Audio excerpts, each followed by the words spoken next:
en qué sentidos los LLM o grandes modelos de lenguaje leen, si es que efectivamente es así. Primero me quiero detener un poquito en ese artículo del New Yorker que lo leí y me generó muchas emociones humanas, tal vez porque no coincido con su visión de lectura previa al advenimiento de la inteligencia artificial en varios aspectos, ¿no? Una de las cosas que propone es que la inteligencia artificial hace un cambio en el proceso de lectura, ya que ahora las personas se relacionan con los textos a partir de segundas, terceras, enésimas fuentes, y no como antes, que las personas iban directo a la primera fuente. A mí eso me parece, primero me causó un ruido porque no se alinea con mi experiencia vivida, en donde yo justo soy una persona que a mí me gusta mucho leer la primera fuente, y encima cuando a mí me gusta un autor o una autora me leo las obras completas, y por haber hecho eso sé que las personas no leen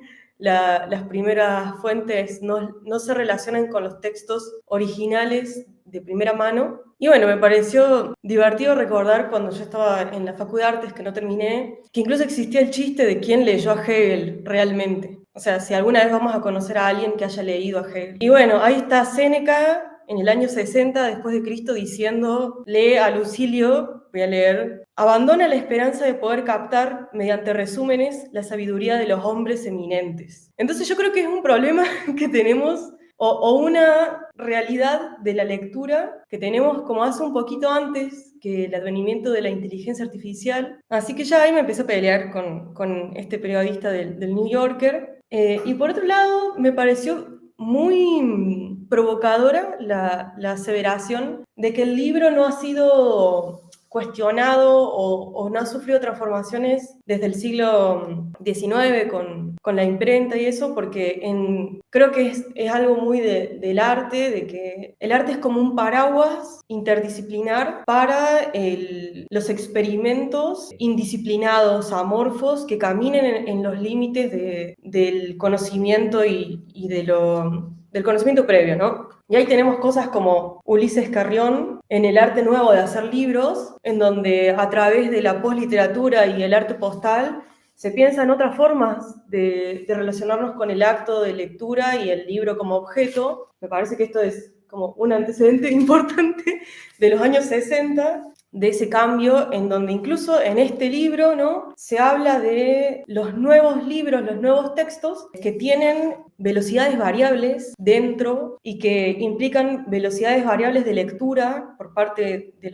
las personas que se relacionan con esos objetos, en donde dice, en el arte nuevo el ritmo de lectura cambia, se apresura, se precipita, donde no es necesario leer un libro entero, donde la lectura puede cesar en el momento en que se haya comprendido la estructura total del libro. O sea que hay otras formas de relacionarse con los textos que van muy por fuera de lo que propone este periodista como la lectura previa de la inteligencia artificial. Y después hay otra como línea genealógica de la escritura que a mí me parece muy relevante para la historia del arte, para el pensamiento artístico contemporáneo. Tiene que ver con una praxis o una unidad del pensamiento y acción social, que es la escritura fragmentaria y la escritura que se tiene que hacer en secreto, la escritura que está interrumpida por procesos de censura y las lecturas que tienen que hacerse también a escondidas, que yo creo que eso es muy relevante para nuestros contextos del sur. Y ahí tenemos como una gran variedad de antecedentes de ese tipo de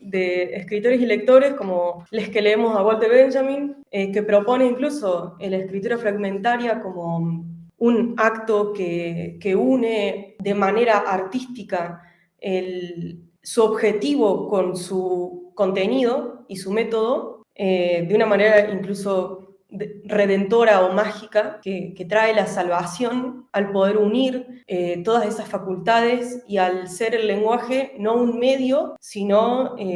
un método y el contenido de eso. Él mismo decía, citándolo, no tengo nada que decir, solo que mostrar. Entonces, cuando uno lee esos textos, hay muchos experimentos metatextuales, como es citas erróneas, malas atribuciones, saltos lógicos y un montón de cosas que tal vez sí que van a ofrecer un montón de problemas para un modelo grande de lenguaje de explicar, porque hay un tejido muy denso en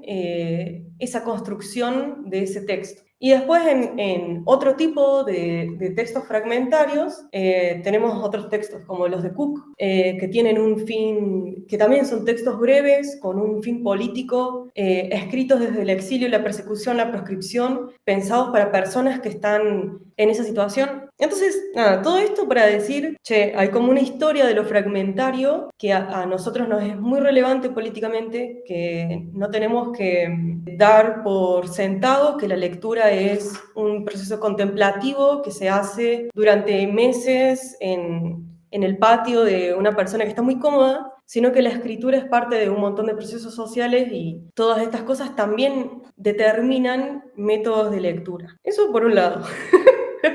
Después tenemos el otro texto que pensamos de Scolari. Me gusta el contraste entre pensar en este texto periodístico, medio ligero,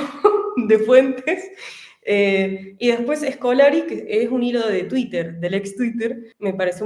como un coletazo así, latigazo conceptual, me encantó eso. Pero después, algo que rescato mucho de su hilo de Twitter, que hay que tomarlo también como es, ¿no? Que uno escribe Twitter, no sé, mientras está en el baño, o como con la escritura de quien tiene que tener una cierta cantidad de caracteres y tiene que provocar una reacción, ¿no? Pero bueno, no por eso no nos vamos a poner a pensar. Que Scolari dice, nadie hace preguntas a Word, simplemente lo usamos para crear y modificar textos. Lo hace en un contexto en donde se pone en una posición respecto a lo que decías vos, Francisco, de la interfaz del chat como una interfaz humano-computadora, y medio que se pone del otro bando, como que no quiere que... o supongo que para ser como más justos con él, quiere que pensemos en otras formas. Yo de eso estoy de acuerdo, pero lo que no estoy de acuerdo es de que nadie le hace preguntas a Word. Yo creo que es un aplanamiento del proceso de escritura lo que está proponiendo, y que también me parece muy ahistórico. Me parece que niega al menos 100 años de historia del arte, nos pone como tirando del 1800 previos a las vanguardias, en donde tenemos procesos históricos, en donde se considera una unidad la herramienta, la metodología, el proceso artístico, el mensaje, y se problematiza eso. Hay un feedback que se genera en la escritura, que incluso se estudia en lo que es el campo de Human-Computer Interaction, interacción humano-computadora, pero que también se puede estudiar por fuera de la computadora, en donde hay estímulos que muy probablemente vayan o estén por fuera de lo que podamos explicar, ¿no? Cuestiones intuitivas, emocionales, memorias motrices, algo tan simple pero impactante como ver la propia escritura de uno y reconocer la letra de tu madre o de tu padre mezclándose entre sí, y que eso alimente tu proceso de escritura. Estaría bueno tal vez no hacer ese aplanamiento histórico ni de un lado ni del otro, también para no reproducir lógicas extractivistas ni lógicas corporativistas que posicionan a unos como dominadores de un otro ente, y también que nos aleje un poco de una posición previa a las vanguardias, en donde se piensa a los creadores, los consumidores o los que no tienen el don de la creación. Vas por una exposición más de popularizar, digamos, y de transversalizar estas capacidades, ¿no? Digamos, no es solo parte de una élite, sino algo más